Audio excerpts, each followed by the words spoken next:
Let's begin with something strangely liberating, something quiet, something true. They don't think about you that much. I know, at first it stings. You've spent nights replaying a conversation, obsessing over a glance, wondering if they judged you, misunderstood you, laughed at you. You've walked into a room and felt their eyes on you, or maybe you thought they were watching. Maybe they weren't. You've scrolled through social media wondering what they see when they see you. You've rehearsed responses in your head to comments that were never made. You've shrunk your truth just to avoid the possibility of judgment. But here's what Marcus Aurelius knew, what he wrote in the quiet hours of dawn when the empire was still asleep. He knew that most people are too entangled in their own worries, their own insecurities, their own masks, to be thinking deeply about you. They're not replaying your mistakes. They're not measuring your worth. They're too busy wondering if you're judging them, and suddenly the weight lifts, doesn't it? The chains that bound you to their gaze, they loosen. Because you realize most of the pressure you feel is coming from you, and that's where your freedom begins. Marcus Aurelius and the quiet strength of the soul. Marcus Aurelius ruled an empire. But what he sought most wasn't power, it was peace. Not the kind won on battlefields, but the kind found within, when the noise of other people's opinions no longer echoes in your heart. He lived under constant scrutiny, every decision questioned, every word weighed. But still, he wrote, "It never ceases to amaze me. We all love ourselves more than other people, but care more about their opinions than our own." Why? Why do we hand over our inner calm to people who don't even know us, to strangers whose thoughts vanish as quickly as they form? Marcus found the answer. He returned again and again to a single truth. What others think is not within your control, but how you respond to it, that is. And when you reclaim that control, when you choose stillness over anxiety, truth over performance, character over popularity, you become untouchable. In this video, we walk with Marcus. We enter his thoughts, and we uncover 5 Stoic truths that will help you stop chasing approval and start living in alignment with what really matters. Because at the end of the day, you weren't born to be understood by everyone. You were born to live with clarity, to walk with grace, to stand even when the crowd turns. You were not made for their applause. You were made for your freedom. Let's begin. Part 1. Separate what's yours from what's not. And so, with that first breath of clarity, we step into the heart of the Stoic path. Marcus Aurelius didn't teach us to harden. He taught us to discern, to know the quiet line between what belongs to us and what doesn't. Your mind is your kingdom. Everything outside of it is wild land. What others think, what they say, what they believe, that belongs to them. But what you think, how you choose, how you carry yourself, that's your sacred ground. This is the first great truth of the Stoic life. You cannot carry what is not yours without wounding what is. And yet, most of us are burdened by thoughts we don't own. You've felt it. That heaviness in your chest when you imagine someone's disapproval. That hollow ache when you wonder if they talked about you after you left the room. That need to explain yourself to people who never asked to understand. Marcus would tell you this. That burden was never yours to carry. Put it down. Your task is not to control the wind. Your task is to trim your sail. Imagine this. A traveler stands at the edge of a great road. In one hand, he holds his compass. In the other, he clutches every rumor he's heard, every look he's feared, every opinion ever cast his way, and so he can't move. Not because the path isn't clear, but because his hands are full of what does not serve him. You've been that traveler. We all have. We've carried the memory of a look someone gave us 10 years ago. We've carried shame from a voice that was never even ours. We've tried to rewrite someone else's story, but just so they'd write us in a little better. But here's what Marcus Aurelius knew. No matter how much you explain, how much you defend, they will still see you through the filter of their own wounds, and that's not your fault. So what is yours? Your breath, your thoughts, your intention, your action, your response. That's all. And though it sounds like little, it's everything. Because in a world that demands you chase every flicker of opinion, the one who stays anchored within himself becomes unshakable. This is your anchor. Control what you can, accept what you can't. Let the world move around you. Let them talk. Let them twist your name. Let them misread your silence. Your peace does not depend on their perception. It depends on your positioning. The archer's lesson. Epictetus, the Stoic teacher before Marcus, used a simple image. He said, imagine an archer. He trains for years. He steadies his hand. He lines the shot. He breathes. He releases. That is all within his control, but the wind may shift. The target may move. The string may snap. He has done his part. And that alone is enough. So it is with us. We speak with integrity. We act with care. We love without games, and then we let go. We stop chasing how it's received. We stop correcting misunderstandings. We stop trying to pull the arrow back once it has flown. Because peace begins the moment you say, that is not mine, not my fear, not my judgment, not my battle.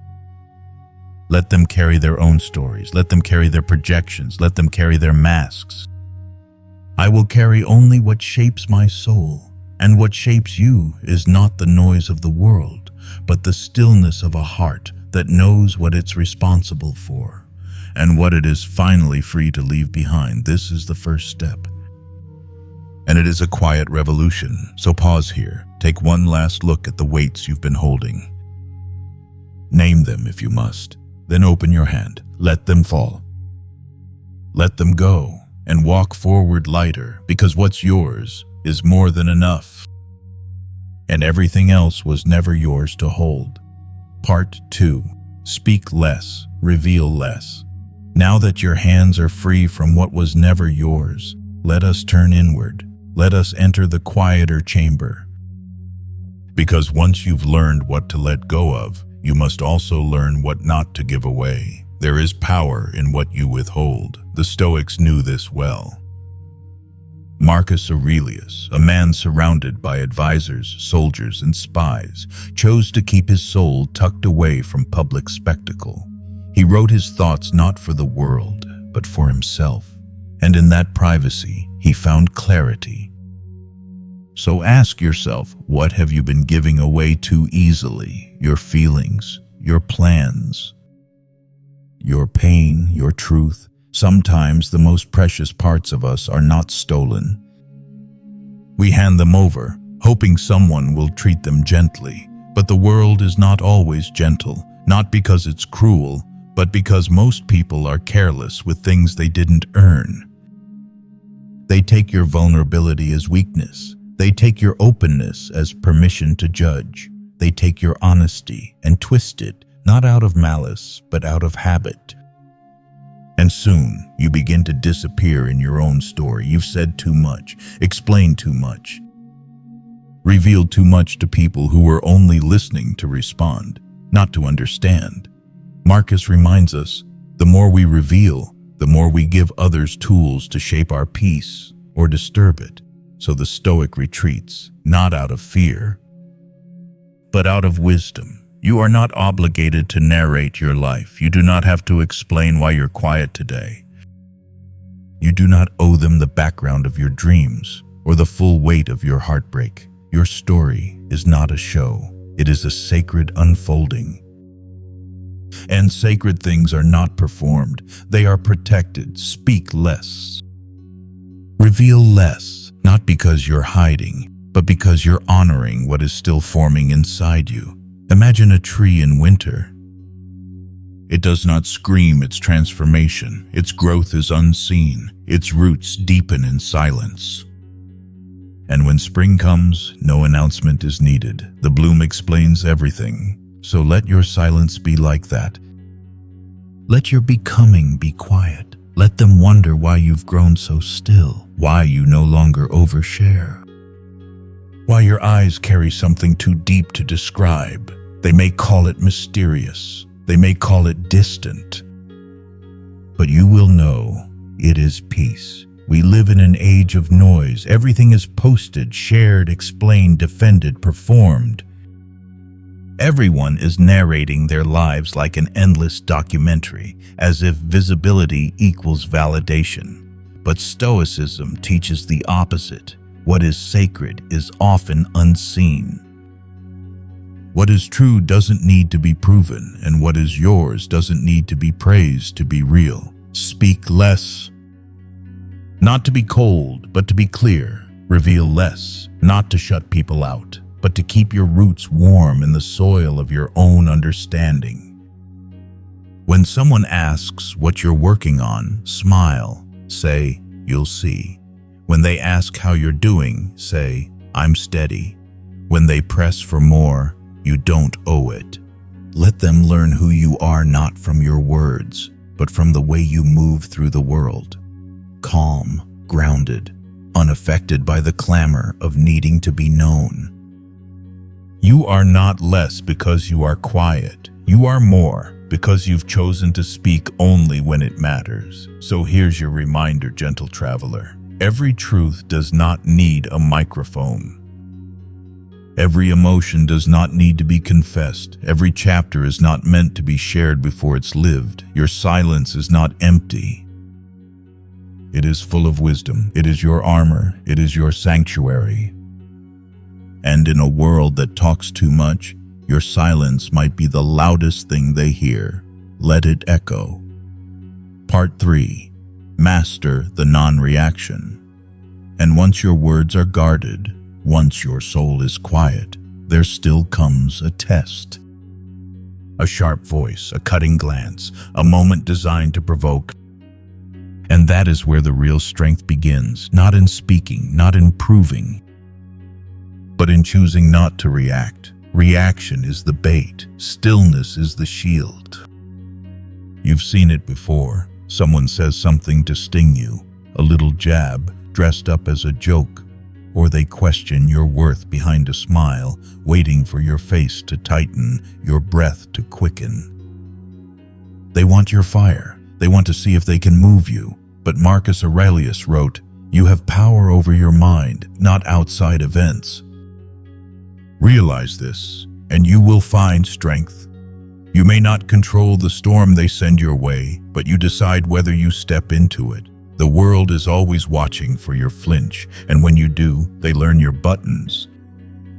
They learn your fears. They learn how to pull strings beneath your skin. But when you don't move, when you hold still like a mountain beneath the wind, they feel their power dissolve.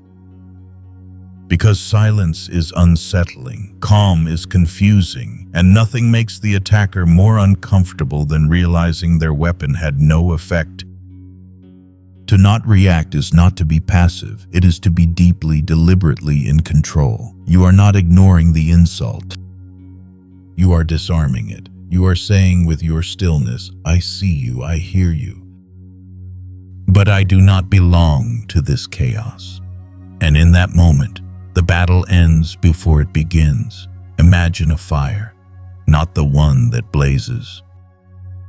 The one that waits, buried deep beneath the earth. It doesn't flicker, it doesn't shout. But it's there, always. That is the kind of power Stoicism cultivates. The kind that doesn't need to prove itself, because it already knows what it is. You don't need to correct them. You don't need to clap back. You don't need to explain what you meant. Let them twist your words. Let them misjudge your silence. Let them walk away thinking they won something, because true power doesn't perform. It observes, it endures, and it waits. not for revenge, but for peace to return. Epictetus once said, "If someone speaks ill of you, live in such a way that no one will believe it." That is the Stoics' way. Not to argue what is true, but to be it so clearly, no argument is needed. So when someone gossips about you, live with so much kindness, so much quiet clarity, that their words sound strange in the ears of others. Let your character do what your anger never could. Let your discipline speak in the silence. There is a moment right before you react where everything is possible, and that's the moment you must protect.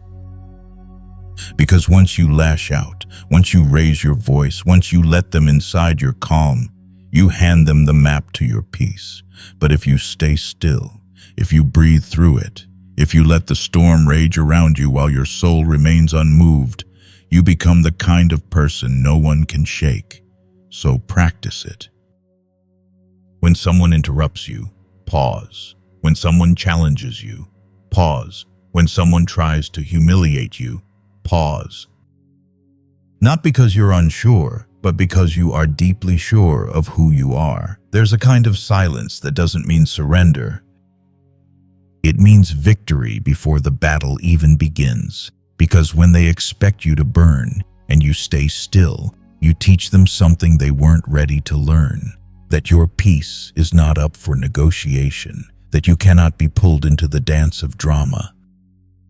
That your worth doesn't tremble under their judgment, and that is terrifying to those who need control. So be the one who doesn't flinch. Be the one who smiles gently and walks away. Let them raise their voice while yours stays inside, unshaken. Because there is no armor stronger than a soul that has mastered the pause. And no victory more complete than not needing to fight at all. Part 4. Return to the present moment. Once you've learned to hold your stillness through the storm, there remains another temptation, one more subtle, but no less dangerous. It does not come from others. It comes from within. It lives in the mind that travels too far, too fast, into the lands of what if, what was, and what might be. This is where the Stoic returns to center, to the now, to the only place we truly live, because the present is the only moment they can't steal from you. We are haunted not by reality, but by imagination. You've felt it, the sudden anxiety before a conversation you haven't had, the shame of a mistake you made years ago, the aching need to prepare for a future that hasn't even touched your doorstep, and all of it, every heartbeat lost to fear, every breath stolen by regret, happens outside of the present. Outside of life. Marcus Aurelius understood this deeply. He wrote, "Do not disturb yourself by imagining your whole life. Don't chase what the future holds. Stay in the present, and your task will be done well. The future is fog, the past is smoke. But this moment, this breath, is real, and this is where your power waits. Your fear lives in the future. Your shame lives in the past, but your peace, your strength, your clarity, they live here. When we step too far ahead, we begin to guess. We begin to fear judgment that hasn't happened. We begin to script conversations, defend choices no one has questioned yet. We become performers for an audience that doesn't exist. And that too is a form of bondage. But when you return to now, the noise quiets. You're no longer answering ghosts. You're no longer arguing with shadows. You're simply doing the next right thing, with presence, with simplicity, with breath. Marcus would often ask himself, what is my duty in this moment, not what others expect? Not what might happen tomorrow, but what now calls for. And in that clarity, he found freedom. Imagine a quiet cabin in the woods, no clocks, no mirrors, no one watching. You sit at a wooden table, a warm cup in your hand. Rain whispers on the roof above. There is nothing to prove, nothing to defend. Nothing to fear, just the moment, just you. Alive and undisturbed. That is the feeling Stoicism returns us to, not just in silence, but in traffic, in work, in conflict. Even there you can return to this cabin, this breath, this calm, because no one can steal the moment you're fully in. Let them think what they want. Let them plan what they will. That is their world. You're here. You're not replaying what was said last week. You're not bracing for what they might say tomorrow. You're not trapped in their delay or their demand. You are alive, awake, and anchored. And this stillness, this presence, makes you stronger than any judgment ever could. So how do we stay here? You breathe. You name what's real. The weight of your feet on the floor, the air in your lungs, the small task in front of you. You return, again and again, like a boat turning back to harbor. And when the wind calls you back to fear or memory, you smile gently and say, "Not now, I am here." Because all your power lives in the now. Not in the apology you wish you had given, not in the approval you're hoping to receive, but in this very heartbeat. This is where change begins, where healing begins, where wisdom begins. Here now, not someday, not yesterday. So come back, put both feet on the ground. Feel the air move in and out of your chest, and know this, you don't need to be anywhere else. You are enough. This moment is enough, and in this quiet space where the past has no hold and the future has no teeth, you are finally free. Part 5. Let them misunderstand you. And once you've learned to come home to the present, to live in your breath instead of their judgment, there comes one more trial. One last flicker in the fire. The moment when they get it wrong, when they speak your name with misunderstanding. When they tell a version of your story that doesn't match the one you carry in your chest. When they twist your silence into arrogance, your kindness into weakness, your truth into something strange. And still, you must let them misunderstand you. We are wired to want to be seen rightly. As children, we look up and hope our words are heard. As adults, we hope the world will see our heart, not just our armor. We want to explain, to clarify, to say, "That's not what I meant. That's not who I am." But Marcus Aurelius did not plead with misunderstanding. He did not chase every rumor or patch every hole in someone else's opinion. Instead, he wrote, "Waste no more time arguing what a good man should be. Be one, not defend one, be one, because truth does not always need to be spoken to be lived. And goodness, when quietly practiced, shines in ways louder than any defense. So why does it hurt so much when they don't understand us? Because a part of us still believes that being understood equals being loved. That if they just saw who we really are, they would treat us differently. But the Stoics, they invite us to a deeper kind of peace, a peace that does not rely on being seen. A peace that says, even if they never understand me, I still know who I am. That is not detachment, that is devotion to something higher, not their opinion. But your inner alignment, not their applause, but your quiet clarity. Let them say you're too quiet, too distant, too much, too little. Let them build a story around the scraps they think they know. You do not have to stop them. You do not have to correct them. You do not owe them the clean version of your soul. Because every minute spent explaining yourself is a minute lost to the work of becoming. Imagine a lantern glowing in a dark field. It does not chase the night. It does not scream to be noticed. It simply burns, and those who need it will find it. The rest will walk on in darkness, never knowing what they missed. So let them walk, let them go, let them misunderstand what you never asked them to carry in the first place. You are not a story for them to edit. You are not a painting for them to approve. You are a presence, a path, a soul, and your work is not to be explained. It is to be lived. They may never know the weight you carried. They may never see how many times you chose grace when you could have chosen fire. They may never understand how much restraint it took to walk away quietly. Let them miss it because you didn't walk away to be noticed. You walked away to be whole, and the ones who need to know, they will feel your absence like the ache of something sacred lost, and no rumor can replace what their soul knows deep down, that they misunderstood something true. So here is your freedom. Stop correcting the story. Stop offering your name for approval. Stop exhausting yourself on people who were never ready to hold your truth. Instead, be like water. Flow around their noise. Soften the rocks with time, not force. And let your life be the final word.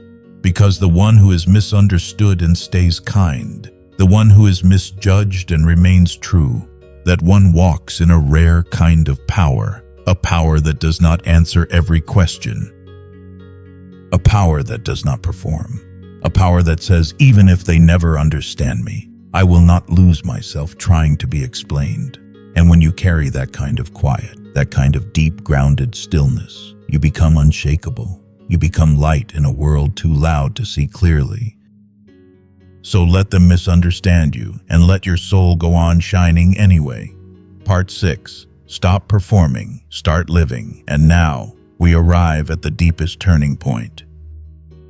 After letting go of what isn't yours, after choosing silence over noise, after mastering the pause, after returning to the present, after walking away from being understood, you are left with one final question. Who are you when no one is watching? This is where performance ends. And life, real, grounded life, begins. We live in a world of endless stages, social platforms, social gatherings, workplaces full of roles and scripts. Everywhere you go, there's a spotlight. And if you're not careful, you begin to live for it. You begin to shape yourself by what draws applause. You soften your edges. You polish your flaws. You smile just enough, speak just right, share just enough truth to be liked, but never too much to be real. And slowly, without meaning to, you become a character.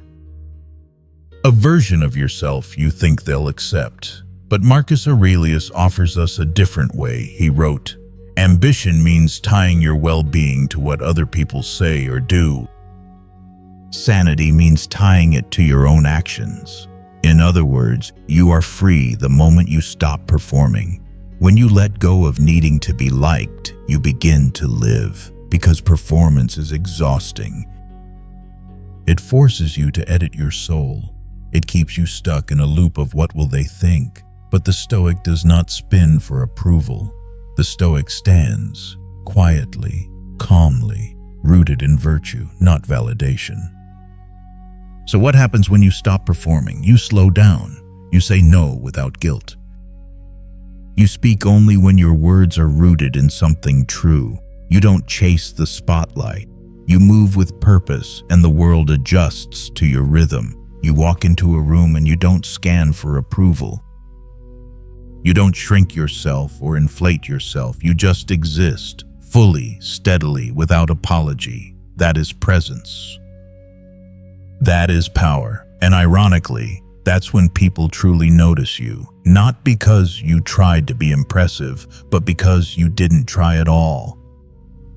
There's something magnetic about someone who doesn't need attention. They listen more than they speak. They move with a quiet kind of certainty.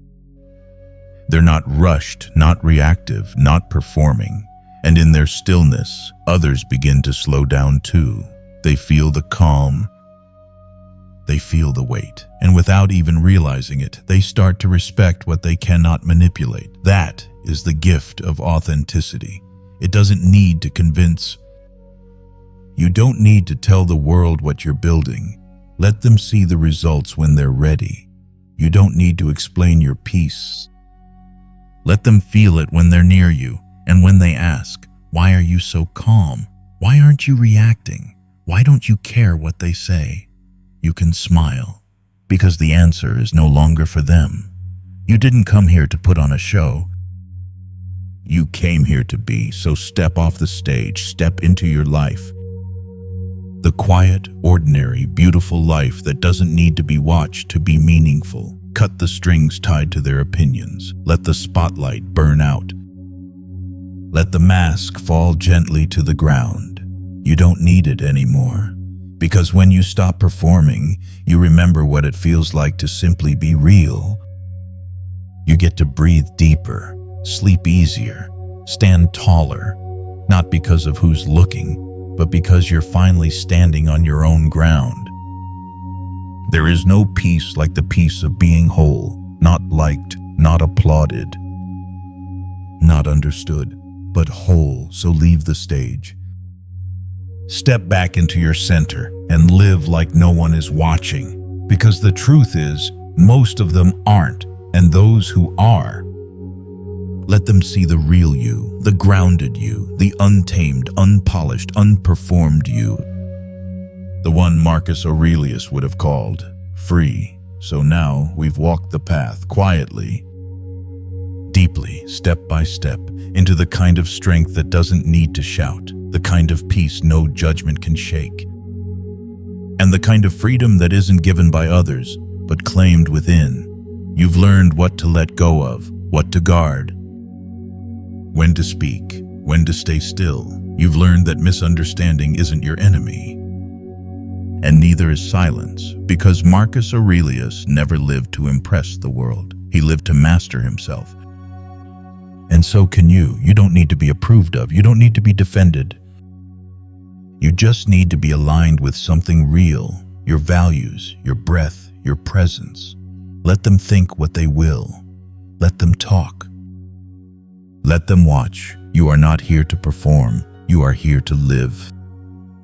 If this message spoke to you, if it quieted something loud inside, or awakened something quiet you've long forgotten, subscribe to the Stoic Philosophy. Here, we return to ancient wisdom to meet modern storms. We walk slowly, but we walk with purpose. And we don't do it alone. Explore our other stories. Reflect. Reconnect. Reclaim your calm, and if you ever forget what matters most, come back. We'll still be here, because the truth doesn't need to shout, it just needs to be remembered. And your peace was never up for debate.